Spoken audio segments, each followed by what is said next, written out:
The Locked On Podcast Network presents the NBA Big 3 in 30. The 3 biggest stories in the NBA from our local experts at the Locked On Podcast Network. We bring you the real story, why it matters, what's next, who wins the big game, and more, all in 30 minutes. The NBA Big 3 in 30 starts now with the biggest stories in the NBA. It wasn't the prettiest, but the Bulls did get a win in their preseason opener against the Cleveland Cavaliers. Daily Chicago Bulls podcast, part of the Locked On Podcast Network, your team every day. Bulls get a preseason win in this one. Dalen Terry making the game-saving block in this game to seal the victory, but he wasn't the only one. Javon Carter actually had some pretty big shots down the stretch of this game. But let's start off with the guy who led the Bulls at least in points per game, points in this game. Modest, 19 points in 18 minutes, going 7 of 11, 8 rebounds, 1 assist, 1 block, 2 turnovers from Modest Buzelis. How do you feel about Buzelis' game today? Listen, this is exactly what you wanted to see from the young man. I mean, he came out, he attacked, he was aggressive, he was efficient. I thought he did a good job picking his spots very early on. And I think that the couple of passes that Giddey threw to him, he knew exactly what to do with it and was able to finish around the rim. I thought that, Modest game looked exactly like somebody who you would expect to be a big part of the offense coming into this season. I think that to start off, as aggressive as he did, of course, we got to talk about both of them together, and we'll talk about the team as a whole. But I thought that you had the two guys who were locked in the gym basically all summer look like the two guys that were the most prepared on the basketball court, Ayo Dosunmu and Modest Buzelis. And that's exactly what you want to see if you're the Chicago Bulls starting things off here. Yeah, I mean, listen, it's preseason, so take everything good and bad with a grain of salt. 100%. It's preseason, right? But for what it's worth, judging off this game, Modest was a lot more aggressive. We saw him get opportunities to try to create off the dribble, and that was expected with Kobe White being out. Like, we knew that somebody was going to have to take some of those opportunities to try to create for themselves. And for what it's worth, in a game where Josh Giddey was assisting 5, and you can tell me how you feel. Like, I even feel like Josh Giddey played some pretty good defense. His offense was shooting-wise was trash today. He was 1 for 4 today, but he was active defensively. I think he had 3 steals on the day, and Modest was really that engine offensively. And then when Ayo came off the bench as well, those guys were engines for this team. So Modest in this first game, I got to give him credit. Like, Modest, he looks like he's ready to make that step up. 19 points in 18 minutes is nothing to shake your head at. 7 of 11 from the field, got to the free throw line some as well. I like that for Modest Buzelis. Let me ask you this. Go ahead. Oh, go ahead. No, because I'm going to flip the subject. Go ahead. Oh, I was going to say, listen, you want to see, how I'm big on efficiency. That's my thing. I love that Kobe White's an efficient scorer when he's hot. The fact that Modest Buzelis was able to do this in 18 minutes on 11 shots, like, that is an efficient day, and that's an exciting thing to see from a second-year player starting things off. Yeah.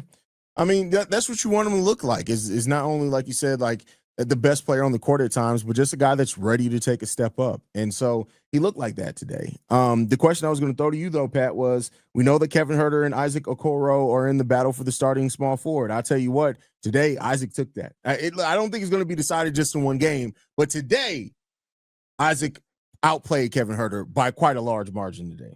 Well, yeah, listen, I think we kind of knew Isaac Okoro was a better starter than Kevin Huerter, right? Like, the thing with Isaac Okoro that I think you have to look at his game is that he's done this. He was replaced by somebody who can score more than he can, not who could go out there and get the job done as much as he can as far as a defensive player and being able to finish around the rim. He looked confident. He looked like, he was excited to play his former team and to be able to go at some of those guys that he was traded away from. Again, like you said earlier, right? It's preseason. You can't take anything massive from it, especially the first preseason game. But I do think that you can be excited about the fact that Isaac Okoro just looked like, hey, I'm about my business. I'm going to handle my job on the defensive end. On the offensive end, you throw it to me down in the paint, I'm going to be able to finish it. And again, I think you mentioned it with Giddey. He was another one with Okoro that I thought, it was kind of just like, run to the spot, I will find you. Yeah. And that's what we saw kind of. I mean, Giddey only gets credited for 5 assists in this game, but I thought that there was plenty of passes that set up guys for the opportunity to be able to finish around the rim. And I thought that Isaac Okoro was somebody who benefited more from that. And Kevin Huerter on the flip side of that, like, not to say that it's done, but he's a shooter. Shooters got to get in rhythm. His skill is shooting. That's it. This is the first preseason game. We could be by, the end of this preseason, and Kevin Huerter could have 3 to 4 games where he's shooting 6 for 7 from the field and 2 for 3 from the 3-point line. I think that the question about who's going to be the starting small forward is more, what do you want? Do you feel like you're going to need more offense in this starting lineup, or do you feel like you're going to be okay going out there with a defensive player that has the ability to shoot the 3 ball a little bit, and to be able to finish around the rim at a high clip like Isaac Okoro is? Do you essentially want P. Will that actually is going to go out there and be aggressive? I mean, I think it's even more than that. It's not just even about the more aggressive side of it, because I think, I mean, yes, that's the main part of what separates them. But I also think, like, they're different types of defenders. They're both really solid defenders. Okoro was more of a disruptive defender. Like, P. Will is more of the defender that, I'm about to put my body on you, you can't get past me, and now you're frustrated. Whereas Isaac Okoro was like, I'm about to swipe, I'm gonna hit your wrist, I'm probably not gonna get called for a foul, I'm gonna do that type of stuff. And you need that. Like, you need some of that on this team. So yeah, it's good to see Isaac Okoro with 11 points as well. Him step up in this time as well, because you needed that. That was important as well. Let's get before we end this segment, right? I do want to talk to you about another player in this one, and we gotta bring him up.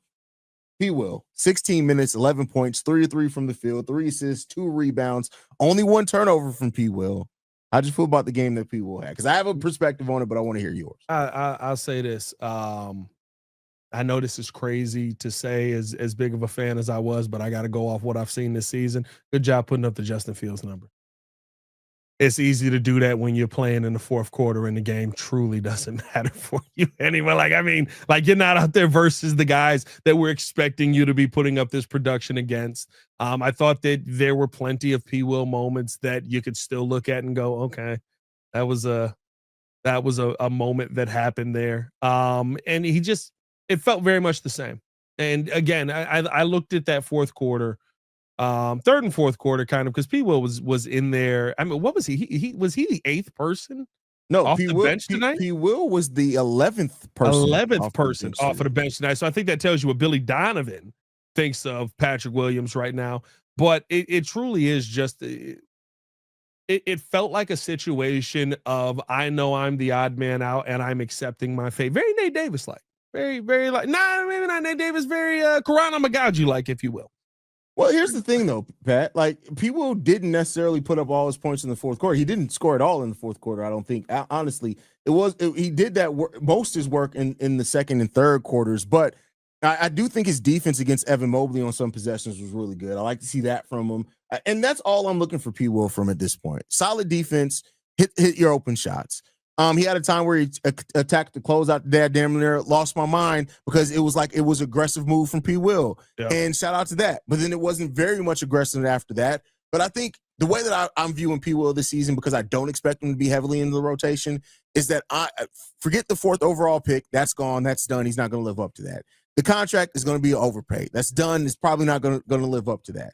But P. Will can still be a solid contributor off the bench. I think his defense in his minutes this tonight were solid, and that's probably about the level of competition he's going to face off against now, because it does seem like at best he's going to be the 10th man. I guess, yeah. If you play the last 10 minutes of or the last 4 minutes of a game in a blowout, like, you might get that opportunity to play that competition. Listen, here's my thing with the end all be all of P. Will. I think Billy Donovan sent you the message tonight. He's not a part of my rotation. That's really, I would assume you're going 10 deep in the rotation this season. Got to say in the rotation on that. That was almost crazy. Yeah. And if he's the 11th man off the bench, that means he's probably not a part of your rotation. Like, him and Javon Carter about to be doing a lot of high fives this offseason, or this season. I mean, we shall see, right? Like, I mean, we'll see what happens over the preseason. He was the 11th man to get into this game. We'll see if that continues throughout this whole preseason. For all those people that are like, well, they got to play P. Will because they're paying him. I kept telling people that I don't know if that's true. I'm not saying it's wrong either, but I don't know if that's ultimately what's going to get him in the game. So we shall see what happens there, because it seems like as of right now, P. Will is very much in a, you got to go out there and do something. So we'll see. Most people can't name all their financial accounts or even what they're worth, whether it's a 401k or properties or investments. And when you don't have the full picture, you can end up leaving money on the table. That's why there is Monarch Money. It's an all-in-one personal finance tool that brings your entire financial life together in one clean, easy-to-use interface on your laptop or your phone. Monarch does the heavy lifting for you. You can link all your accounts in minutes, see clear data visuals, get smart categorization of your spending, and finally feel in control of your money without ever touching a spreadsheet. I linked all my accounts to Monarch and immediately spotted a few subscriptions I wasn't even using. Canceling those all can save you money every month. Don't let financial opportunities slip through the cracks. Use code LOCKEDONNFL at monarchmoney.com in your browser for half off your first year. That's 50% off your first year at monarchmoney.com with code LOCKEDONNFL. Pacers win game one of preseason play. It takes overtime. It takes some shot making in the extra period from the deep reserves, but they get it done. The starters were good, and yet 2 injuries at the same position. You are Locked On Pacers, your daily Indiana Pacers podcast. The reigning Eastern Conference champion Indiana Pacers. As always, my name's Tony East. I cover the team for Forbes. And today, they have played a game. The 2025-26 Pacers have kind of begun. Preseason is underway. They beat the Timberwolves in overtime. The result's not that important, but like everybody likes hearing about wins more than losses, right? Long game, crazy game. And yet the stories are about injuries. The stories are about a really nice start from the core rotation. Some deeper guys were good. And I have lots of notes on basically everyone who played. A couple guys just kind of snuck through with like, that was a night that they'd expect from them. And it's just nice to have a real game against real opponents. To talk about, the Wolves did not play Jaden McDaniels, but basically played all their real guys besides that. Anthony Edwards was out there. He was guarded by Ben Mather and Jarris Walker all night. They played huge with Gobert, Naz Reid, and Julius Randle at the same time. So still some testing things for the Pacers in this game. And that's kind of like generically where I would start is if you zoom out really far, the competitive part of the game, I would consider the first half, maybe more realistically, the first like 20 or so minutes, I guess the whole first half. And the Pacers were ahead for basically all of that and comfortably ahead for much of it, up by as much as 16 in the second quarter. Their lead was, I believe, 7 at halftime. The rotation part of the Pacers looked good, right? And that's the starting point takeaway for any preseason game is the guys that are likely to matter a lot this season or figure a lot into their plans and their level of success, all to me displayed a comfortability to play with each other. And that should be obvious, right? Because they all have played together a gazillion times over the last really 2 seasons. Like this is a very continuity heavy group after their Eastern Conference Finals run. Like Nembhard, Mathurin, Jackson, Siakam, Nesmith, Toppin, Walker, McConnell, all a part of that. And we'll get to TJ McConnell, don't worry. But without Tyrese Halliburton, you wonder, and the discussions have come about how the system's going to work, how this is all going to, flow right away. And it's just thing to thing to thing at the beginning of the game. They all look very comfortable and ready to go, right? And you expect that, but I think that seeing their pace be there, to me, the thing that stood out the most when it came to their connectivity as a unit was their transition and spacing principles. Those are words Rick Carlisle loves to use, were really on point, right? Like when they raced up in transition, and this extended to guys who even aren't necessarily the best at this. Like they were getting to the right spots on the floor, and that alone led to a lot of open jumpers, right? Aaron Nesmith, 4 of his 5 shots were threes. They were all fairly open. Pascal Siakam, over half of his shots were threes. They were fairly open. Nembhard took 2 of his 6 shots from deep. Toppin took 2 of his 3 shots from deep.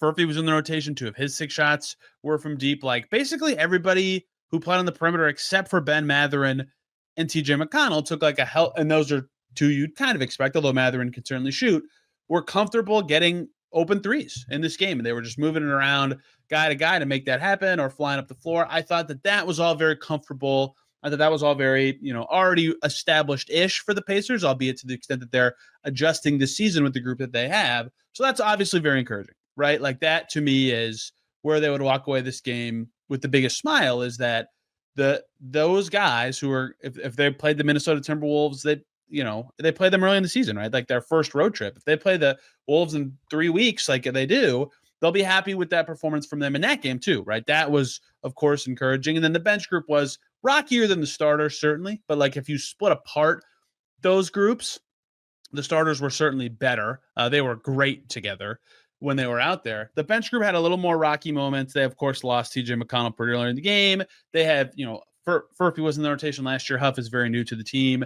But in general, they were fine, too, even with Tony Bradley filling in for a spell early in the game with both the starters and the second unit because of Isaiah Jackson foul trouble. Talon Peter played real rotation minutes in the first half because of who's available. DeLon Wright played real rotation minutes. We'll, of course, get to him as well. Even with different guys in and out from last year, that group looked at least credibly good at times as well. So they were a little worse than the starters, certainly. But the key and the most important takeaway is the players that figured to matter all played pretty well. And the style was exactly kind of how they said it would be. It's even less different than I maybe thought it might be kind of early. We heard on media day over and over and over, the standard is the standard. They want to play how they've played. They've established this way. They want to keep doing it. And I think that's probably their best way to be fresh and solid next season, albeit they could add more versatility by pivoting a different direction. But they look comfortable and good in that style as well. Even guys who haven't really played in it before, which is good from top to bottom. So that's a stamp of approval on the training camp process that they've had. So that's what I would say would be the good, positive takeaways from a win. And then how they actually got it done. Well, it took overtime. They were awesome to start the third quarter. They went up over 20. I think their biggest lead was 24. Yes, that's exactly right. It felt like they were going to coast at that point. And then the rest of the game, Minnesota was better. They cut it to 1. Pacers were back up double digits. Minnesota tied it by the end. Minnesota took a lead in overtime. Pacers did win the game. The reserve unit did literally exactly enough. Ray J. Dennis, Jalen Slauson came in with 19 minutes and 13 seconds to go in this game, just a few minutes to go in the third quarter, and then they played the rest of the way, and including overtime. The Pacers lost the stretch with those two on the floor, and I'm not picking on these players. This is just the stretch of game I'm talking about.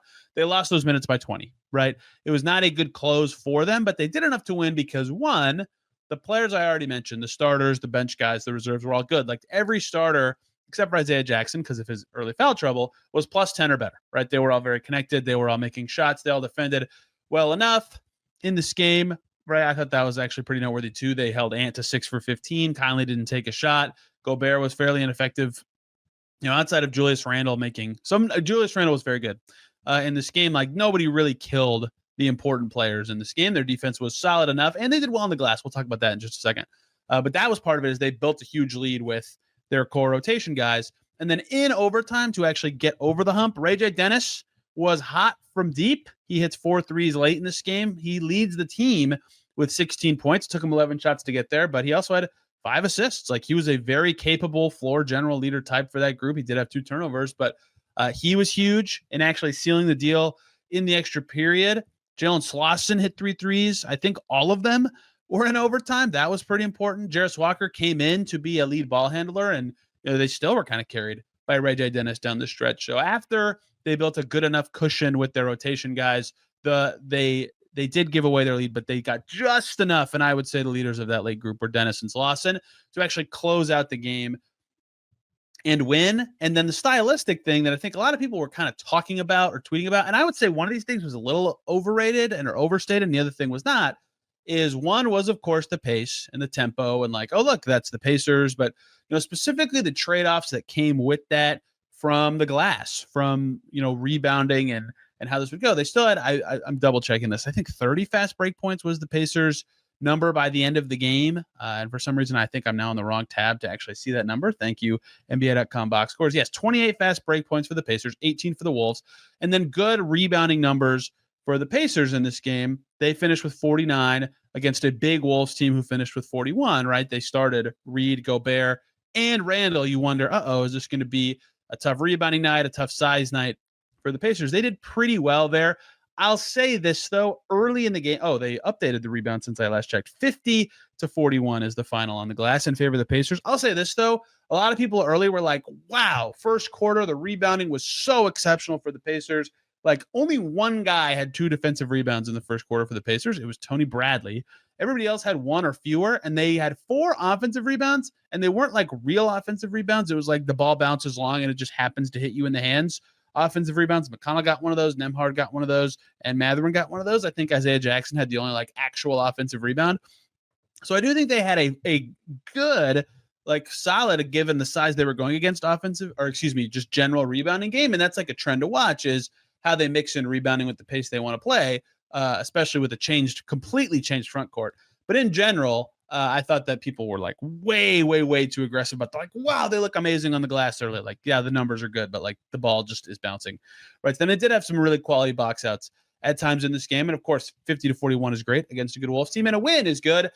We know it's not good in the preseason. Pretty much the only thing you don't want in the preseason, an injury. And they got 2 of them to the same position.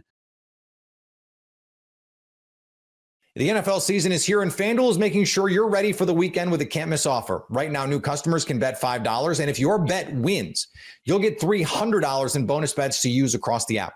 I love using FanDuel because it fits how I like to bet in the moment. Player props, building a same-game parlay, or even jumping in live as the action unfolds. It's quick, it's easy, and it's the best way to add a little more energy to Sunday. So are you ready to play? Download the FanDuel app now by visiting FanDuel.com to get started. That's FanDuel.com to place your first $5 bet. You are Locked On Grizzlies, your daily Memphis Grizzlies podcast. The Daily Memphian, a couple of others that were contacted by a Grizzly spokesperson, letting the media know that Ja Morant was going to be week to week with an ankle sprain. That was the first thing I did. I don't know about you, but the first thing I did was let out a big, audible, depressed sigh, because here we go again, right? And it's mildly embarrassing for me. I don't want to this isn't Locked On Joe, right? Thank God. But I've been raising a stink for weeks about how low Ja Morant was ranked in the top 100 lists from ourselves here at Locked On, ESPN and the like, saying, how come we're assuming that Ja Morant's not going to play basketball? And lo and behold, here we are. The season hasn't even started. The preseason hadn't even started yet. The injury is suffered at apparently the end of practice on Sunday, according to head Grizzlies coach Tuomas Isalo, and Morant is week to week. Ja Morant starting the season on the injury report, not a good look. Now, it's important to point out that this is indeed preseason basketball. And if you don't care about preseason basketball, A, good for you. B, Ja Morant probably doesn't need a bunch of preseason reps. C, week to week certainly isn't month to month. It isn't as dire as perhaps what we're looking at with Brandon Clark or even a Zach Edey in terms of regular season time missed, at least not yet. So there's no point in jumping into the abyss and going all nihilist on me. But at the same time, it is fair, if you are one of those people that has pointed out the weaknesses of Ja Morant in terms of availability, not off to the best start. Not off to the best start. And I stand by what I have said all along. If Ja Morant is not there, nothing else matters when it comes to this Grizzlies season. Now, there's some positive that came out of Ja Morant not being on the court in the preseason debut of this new look Grizzlies team. We'll talk more about that later on in the show. I'll give you a hint. It rhymes with Shmai Shmamom. But without Ja, if he's out for an extended period of time at any point, regardless of the injury, let's say this ankle injury is truly wink to wink, and Tuomas Isalo said it with a smile at the pregame media availability. So clearly he's not that concerned about it. Maybe it's just a convenient way for Ja not to play preseason basketball. This is Joe Mullinax saying this, not DeMichael Cole of the Commercial Appeal, my wonderful co-host. The Grizzlies are a little bit mysterious. Maybe that's the kindest way to put it when it comes to injury reports. So it's not as if we can look at these situations and say with a straight face, especially when it comes to Ja Morant, that he's going to miss a certain amount of time at all, because he's been projected to miss weeks and then he just misses days. There's all sorts of confounding confusion surrounding the situation with Ja when it comes to his medical reports and Grizzlies medical reports in general at times, right? Josh Lloyd Locked On Fantasy Basketball fame pointed that out on social media in the wake of the Morant injury. I do believe that it is fair to say that if John Morant is out for an extended period alongside Zach Edey, assuming that Jaren Jackson Jr. returns, if not on opening night, but close to it. But let's say Ja, Jaren, and Edey are all out for the first game of the season. Let's say it's a worst case scenario and they miss multiple games and Jaren and Ja aren't back until the second or third week. I want to stress that there's nothing suggesting that in this moment. I want to stress that. But hypothetically speaking, let's play negative Nancy Town. If that indeed happened, the Grizzlies could very easily start the season 0-4, 0-5. There are massive issues with this roster when 3 of the top 4 or so players on the team are not on the court active for the team. Who could have predicted such a thing to transpire? It's almost like you need your best players that you pay the most money to play in order to be competitive in the National Basketball Association. Who knew? But the John Morant stuff has baggage that goes along with it because Ja's availability has been in question.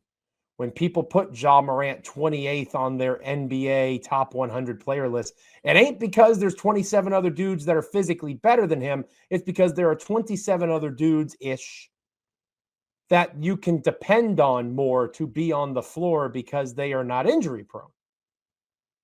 Now, there's some irony to that. Some of the names that are in front of Ja on these lists, depending on the list, may have close to similar injury concerns.